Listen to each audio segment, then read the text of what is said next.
We are humbly in pursuit of partnerships today on purpose and excellence. My name is Modesta Mahiga, and there are 3 truths about the importance of partnerships that I want to share with you. Truth number 1, you can only make it far in life through partnerships. There is no such thing as a self-made man and woman. That's a myth.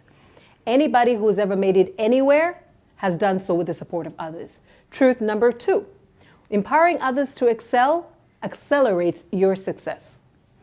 Anyone who wants to go far and fast will do so in partnership with people around them. And truth number 3, leveraging strategic partnerships grants you unlimited access. No matter who you are, you will find that there are people and places that you cannot directly access and can only do so when you leverage relationships. As they say, your network is your net worth. And when you find out just how powerful you already are through the people that you know, you'd be more deliberate about nurturing those relationships. Now, I'd like us today to look at the story of Joseph. Ooh, I love this character. Joseph was a Hebrew boy. He was a dreamer. Shout out to all the dreamers. And so grand and big were his dreams that they really annoyed his brothers. And so his brothers, just tired of him, one day plotted to kill him. They decided instead to sell him into slavery. And so he was taken off from where he lived in Canaan to Egypt, which was the most powerful nation at the time. And he was sold as a slave. He found himself in the house of the topmost general, a military man.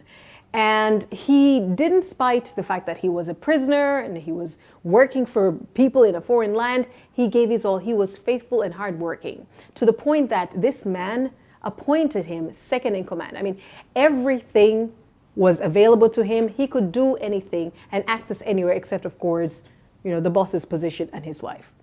And guess what? Because he was such a hard-working, good-looking young man, one day the boss's wife wanted to be with him. And being a man of faith and a man of faithfulness, he said no.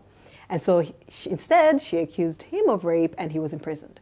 Now, again, by God's grace, Joseph didn't spite his circumstances. He wasn't mad. He wasn't bitter. He served himself up to the point where the prison warden appointed him over every other prisoner.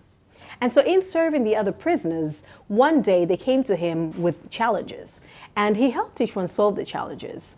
And one of them, he said, you know what, you're actually going to be restored in your position. You're going to go back and you will serve Pharaoh. And when you do, please remember me.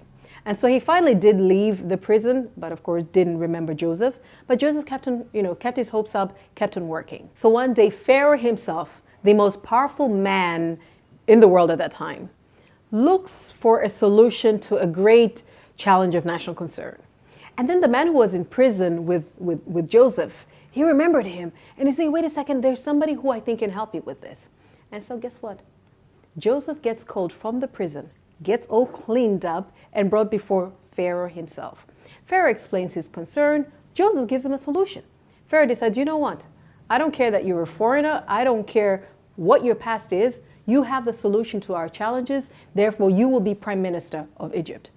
Being prime minister of Egypt meant everything was under Joseph except just Pharaoh's throne alone. So then Joseph finds himself to be the second most powerful man on earth. And he is out to solve this food crisis. So he creates a store of grain, the largest in the world. And there's this huge famine. The whole world is suffering, and they get to come and buy grain from Egypt.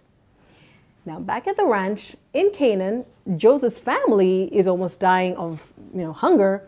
And so guess what? They move to Egypt. They go to Egypt to buy grain. And guess who they meet?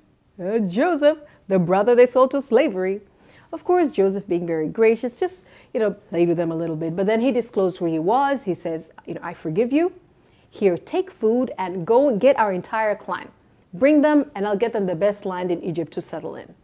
So what is it that I'm trying to say? It is so key to develop, to nurture, and to leverage relationships. You never know when you will need people. You never know what you're doing today selflessly will amount to tomorrow. And so what can we learn from Joseph about nurturing relationships, about taking advantage of them, not taking advantage in terms of manipulation, but making the most of them? So here are 10 lessons I think we can all take from Joseph. Lesson number 1, keep plugged into God through the Holy Spirit. He's your greatest hookup and connection to the entire world, present and future. Number 2, Know who you are, what you have, and make sure to apply your craft. Joseph was relevant because he had both character and competence. Number 3, not only speak about what you can do, but back it up with action consistently. Joseph was recommended for track record. Lesson number 4, always adhere to the highest standards of ethics and professionalism, even if it costs you. Joseph's integrity was intact even under fire, further cementing his personal brand. Lesson number 5, respect, relate to, and serve people no matter their or your situation in life. Warden or general, prisoner or pharaoh, Joseph served all as diligently as the other. Lesson 6, focus on giving. The returns will come.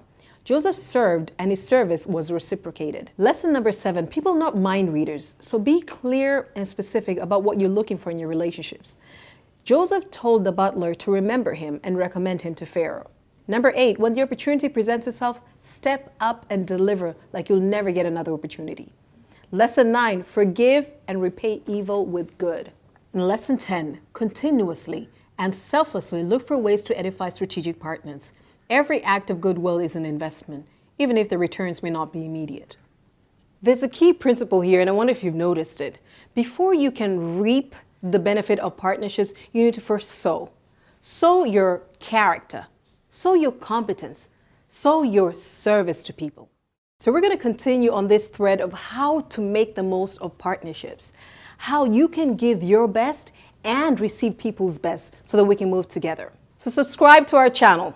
Let's have a conversation on platforms. Make sure to share this on Twitter, Facebook, Google+. Let's get everybody talking about the importance of leveraging partnerships. It's been purpose and excellence. Kwaheri until then.